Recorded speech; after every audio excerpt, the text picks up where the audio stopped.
আজকে আমাদের এক ড্রাইভার বাস্তু নামের এক ড্রাইভার রে কাটাখালি বৈশা ইজি বাইকেলা মাইন্ডওয়ালা এরা মারিছে জমে আতুর দিয়ে ভিড়াইছে রড দিয়ে ভিড়াইছে। এই জন্য সেই ছেলেটা হাসপাতাল আর ওইখানে একটা শোয়া আছে ওইখানে। এই যে এরা সবাই বন্ধ করে দিয়েছে গাড়ি যেন মাইন্ড রোডে না হাই রোডে। আমরা যাব মোল্লারহাট। হ্যাঁ আমরা ডাক্তার দেখাতে যাব। এখানে আইসে 1 ঘন্টার মতো দাঁড়ায় রয়েছি।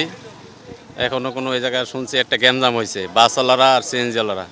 এখনও কোনো তো সমাধান হয় নাই।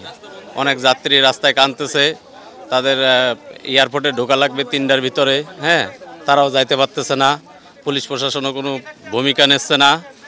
তারপরে সাধারণ যত জনগণ যারা ভোগান্তি, এই রাস্তার যে যাত্রীগুলো যে কষ্ট পাচ্ছে, ছোট ছোট বাচ্চাগুলো, হ্যাঁ, এগুলো দেখার মতো আসলে কেউ নাই।